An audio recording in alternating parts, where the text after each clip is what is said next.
no coração ressecado do sertão nordestino, em 1968, onde a vida pendia por um fio sob o sol inclemente e cada gota de água era um milagre, uma mulher, com a fé mais pura que o algodão, clamava aos céus por chuva. Mas o que Deus estava prestes a enviar era muito mais do que gotas d'água. Era uma herança esquecida, um tesouro escondido que mudaria para sempre o destino daquela família e daquela terra castigada. Você consegue conceber a profundidade do desespero onde a esperança se apega a cada nuvem no céu, e como, em meio à maior das secas, a providência divina pode revelar não só a salvação, mas também um legado enterrado pelo tempo, um segredo que atravessou gerações. Parece um enredo de cordel, digno das lendas mais comoventes do nosso povo, mas essa história, com sua reviravolta de fé e mistério, aconteceu de verdade, marcada pela compaixão e pela mão de Deus no interior do nosso Brasil há mais de 5 décadas. Antes que essa jornada nos leve por terras rachadas, corações resilientes, antes que o segredo da chuva e da terra se revele, já se inscreve no canal e deixa seu like, porque o final dessa história é a prova irrefutável de que Deus ouve as orações mais simples e transforma a adversidade em bênção, superando todas as expectativas. E me conta aqui nos comentários, você já orou por algo específico e recebeu algo inesperado e maior em troca? Vou adorar saber até onde a fé pode nos guiar. A história que vou te contar se desenrola nas terras áridas e desafiadoras do sertão da Paraíba, próxima à pequena e sofrida comunidade de Cabaceiras, em 1968. Era uma época de grandes contrastes no Brasil. Enquanto nas grandes cidades a bossa nova e o movimento tropicalista ditavam os novos rumos culturais, e o país experimentava um período de modernização acelerada, no interior do Nordeste, a luta pela sobrevivência continuava sendo a realidade mais brutal.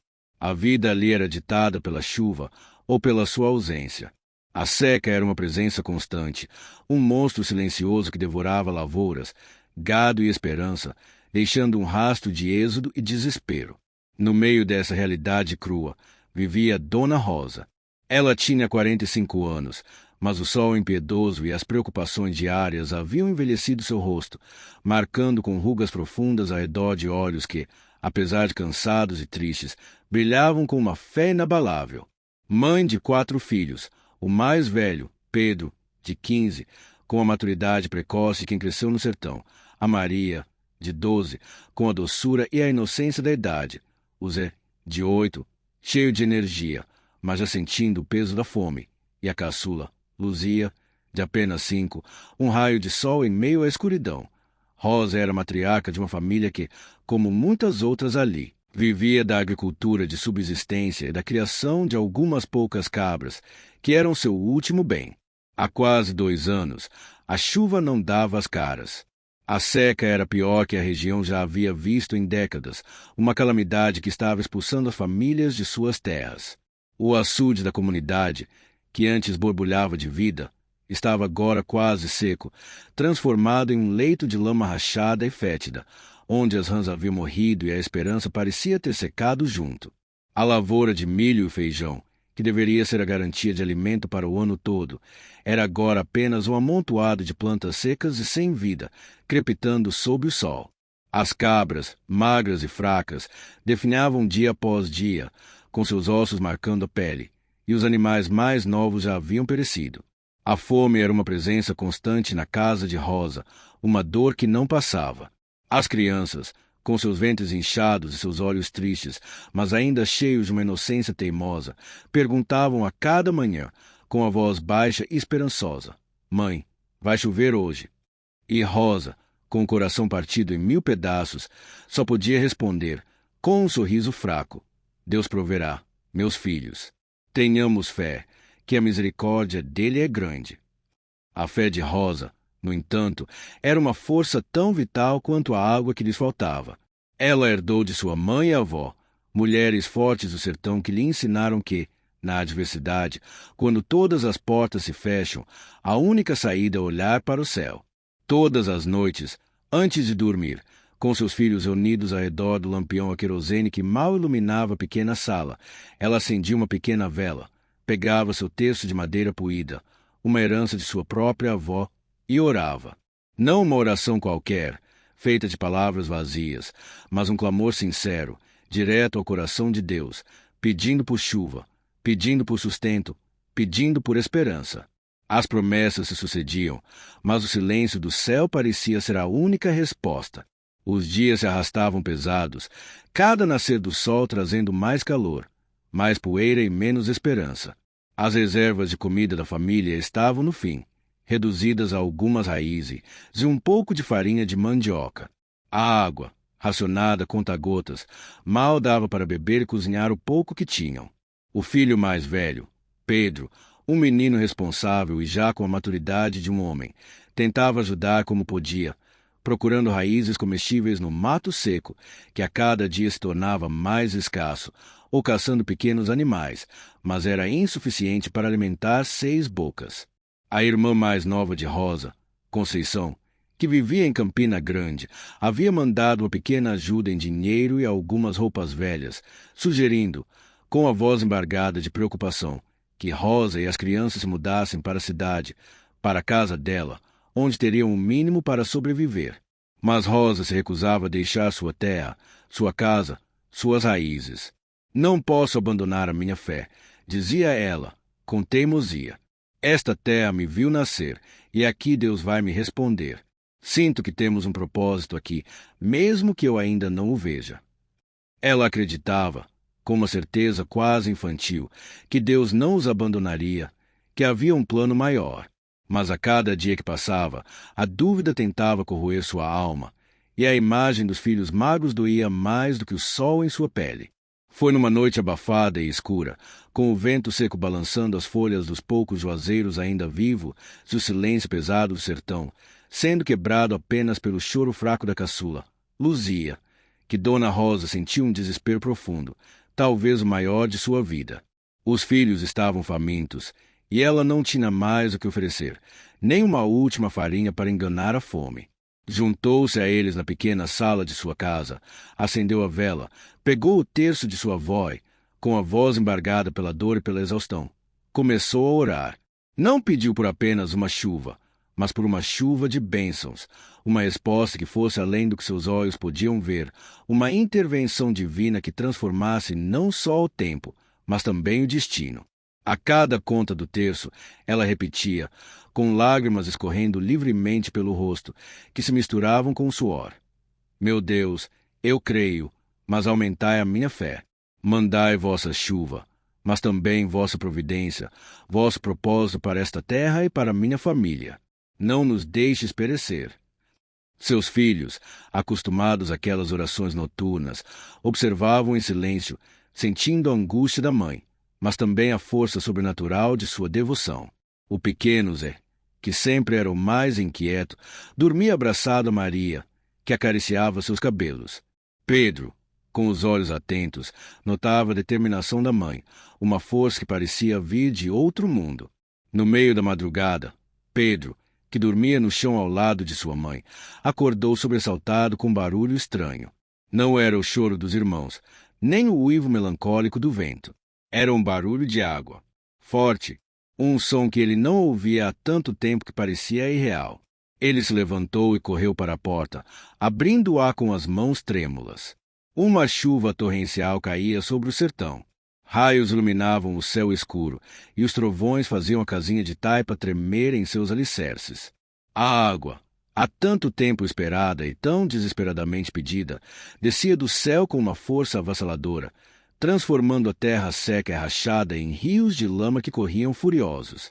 Rosa acordou com o barulho, correu para a janela, ao ver a chuva, ajoelhou-se em gratidão ali mesmo, as lágrimas se misturando com a alegria mais pura que já sentirá.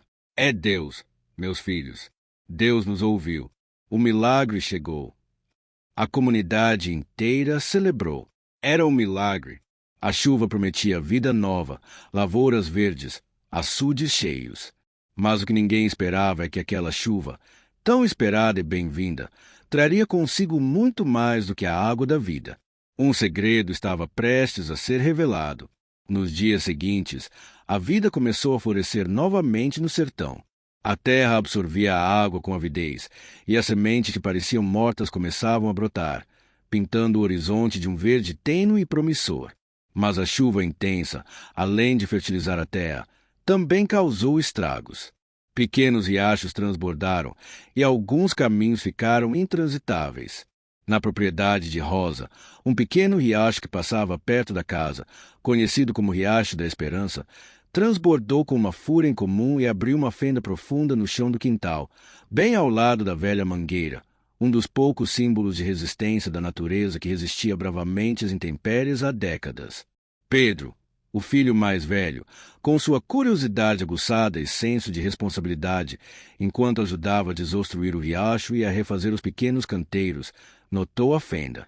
Ela era incomumente profunda e parecia ter exposto algo sólido debaixo da terra, algo que não era apenas pedra ou raiz. Com a curiosidade de menino e a força de um jovem que já conhecia a lida, ele começou a cavar com uma pá improvisada. A terra estava macia e úmida, facilitando o trabalho.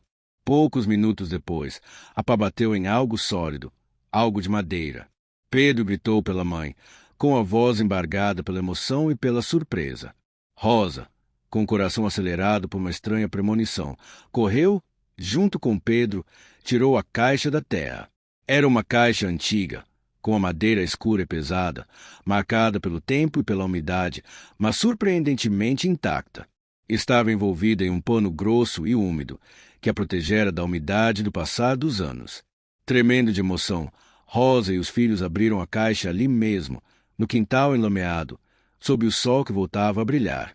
Dentro, para o espanto e a incredulidade de todos, havia um punhado de objetos antigos, uma pequena Bíblia surrada, com as páginas amareladas e gastas, evidenciando quanto fora usada, algumas cartas amareladas, escritas em uma caligrafia elegante, mas antiga, um medalhão de prata com uma imagem de Nossa Senhora, já escurecido pelo tempo, e, para a surpresa maior de todos, um saco de aniagem pesado, repleto de moedas de ouro antigas, reluzentes mesmo sob a sujeira.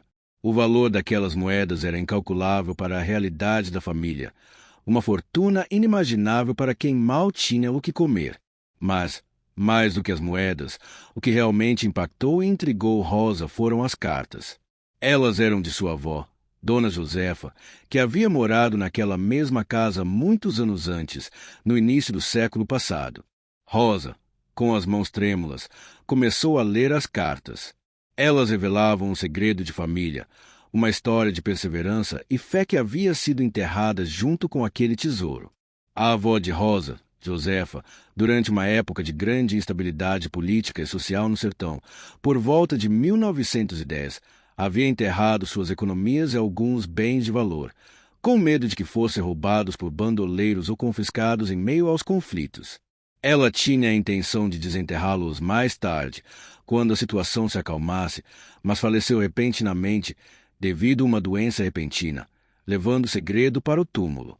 Em uma das cartas, Josefa escreveu, com uma fé comovente: Meu Deus, eu confio que um dia, no tempo certo e sob vossa providência, esta herança será encontrada por aquele que mais precisar dela, por alguém que tenha fé pura em vós que esteja em grande aflição, e que esta riqueza seja usada para o bem e para a glória do vosso nome.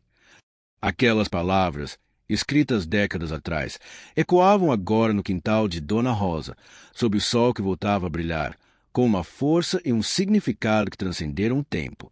Não era apenas dinheiro, era uma herança de fé, um testamento de providência divina. A chuva não havia trazido apenas água para a terra. Havia lavado a terra e revelado um legado escondido, um presente de Deus enviado no momento mais oportuno, no auge do desespero de sua neta. O mistério da chuva e da terra estava desvendado. A vida de Dona Rosa e sua família mudou radicalmente, mas não de forma superficial.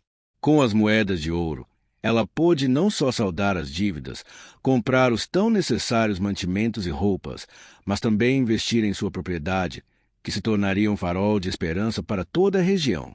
Comprou mais terras férteis, investiu em gado de melhor qualidade, construiu um poço artesiano moderno que garantia água fresca e abundante mesmo nas futuras secas, uma lição aprendida da forma mais dura. Os filhos, antes condenados à roça, puderam estudar em escolas melhores na cidade vizinha, Campina Grande, abrindo seus horizontes para um futuro promissor. Pedro, O mais velho, com sua inteligência e dedicação, tornou-se um agrônomo respeitado, aplicando seus conhecimentos para tornar a fazenda da família um exemplo de produtividade sustentável e inovação no sertão, com técnicas que ajudavam a combater a seca. Maria, a filha do meio, tornou-se enfermeira, dedicando sua vida a cuidar dos doentes da comunidade. Zé, o mais novo entre os meninos, virou engenheiro, contribuindo para a infraestrutura da região. E Luzia, a caçula, aquele raio de sol que orava com a mãe, tornou-se professora, levando conhecimento e esperança para as crianças da comunidade, garantindo que ninguém mais sofresse por falta de estudo. A casinha de taipa foi reformada e ampliada, tornando-se um lar próspero e acolhedor, mas nunca perdendo sua essência e suas raízes. Rosa nunca esqueceu a origem de sua riqueza. Ela se tornou uma benfeitora da comunidade, uma verdadeira matriarca de fé. Ajudou outras famílias a enfrentar a seca, investiu na construção de um pequeno posto de saúde na comunidade, onde sua filha Maria trabalharia, e apoiou a ampliação da igreja local. A Bíblia surrada de sua avó foi guardada com carinho e lida com devoção. E as cartas, um lembrete constante da fé que atravessou gerações, que se manifestou em um tempo de grande aflição. Aquele terço de madeira, que ela apertava nas mãos durante as noites de desespero, agora era um símbolo de gratidão.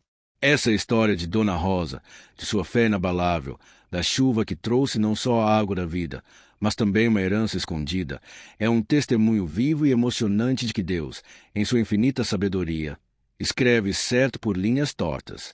É a prova de que mesmo na maior das adversidades, em meio à dor da fome e à desesperança da seca, a fé pode acender uma luz inextinguível, e que a providência divina se manifesta de formas misteriosas e grandiosas, superando todas as expectativas humanas.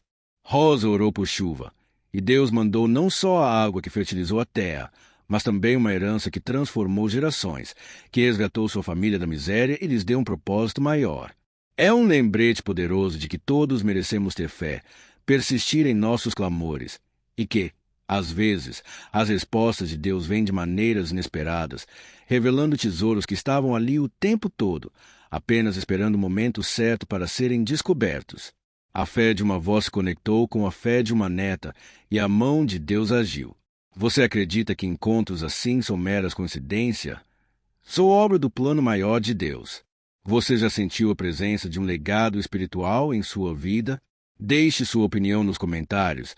Eu vou adorar saber o que você pensa e quais suas próprias experiências de fé e providência. Se essa história tocou seu coração, se te fez chorar de emoção e te fez acreditar que a fé pode mover montanhas e transformar vidas, não esquece de se inscrever no canal para não perder nenhuma de nossas histórias inspiradoras, ativar o sininho de notificações para ser avisado sobre novos vídeos e compartilhar essa mensagem de esperança com aquela pessoa querida que precisa de uma dose de fé e coragem hoje.